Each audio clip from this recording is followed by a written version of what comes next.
Assalamualaikum warahmatullahi wabarakatuh. Perkenalkan, nama saya Gilang Febri Pradana. Saya peserta Latsar CPNS 2021 Angkatan 3 Kelompok 1 dari Kabupaten Bengkulu Tengah.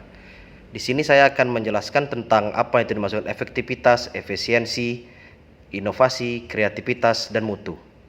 Efektivitas berarti adalah organisasi. Efektivitas organisasi berarti sejauh mana organisasi dapat mencapai tujuan ditetapkan atau berhasil mencapai tujuan apapun yang coba dikerjakan.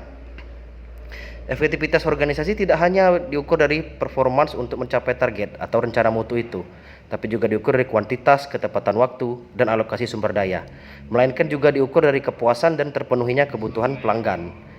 Karakteristik utama yang dapat dijadikan dasar untuk mengukur tingkat efektivitas adalah ketercapaian target yang telah direncanakan, baik dilihat dari capaian jumlah maupun mutu hasil kerja sehingga dapat memberi kepuasan. Kemudian efisiensi.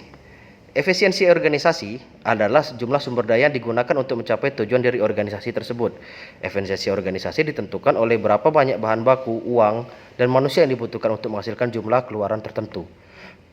Dengan demikian dapat disimpulkan bahwa efisiensi diukur dari ketepatan realisasi penggunaan sumber daya dan bagaimana pekerjaan dilaksanakan, sehingga dapat diketahui ada atau tidak adanya pemborosan sumber daya, penyalahgunaan alokasi, penyimpangan prosedur, dan mekanisme yang keluar alur.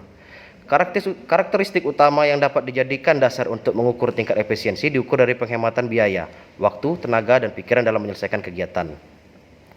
Kemudian berikutnya kreativitas. Kreativitas merupakan suatu pemikiran individu yang melahirkan berbagai macam ide dan terobosan baru yang bertujuan untuk dapat memperkaya program kerja dan memunculkan diferensiasi produk atau jasa sesuai dengan berkembangnya tuntutan kebutuhan pelanggan. Kemudian berikutnya inovasi.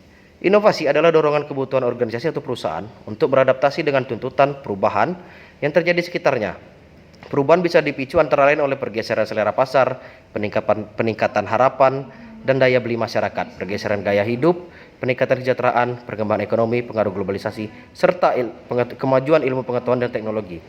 Inovasi dapat terjadi pada banyak aspek, misalnya perubahan produk atau barang jasa yang dihasilkan, proses produksi, nilai-nilai kelembagaan, perubahan cara kerja, teknologi yang digunakan, layanan sistem manajemen, serta mindset orang-orang yang ada di dalam organisasi. Kemudian berikutnya mutu. Mutu merupakan nilai keunggulan produk atau jasa yang diberikan pada pelanggan sesuai dengan kebutuhan dan keinginannya, dan bahkan melampaui harapannya.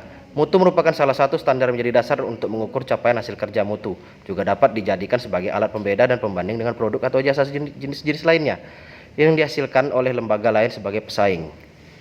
Kemudian faktor-faktor apa saja yang menghambat munculnya kreativitas dan inovatif di instansi tempat saya bekerja?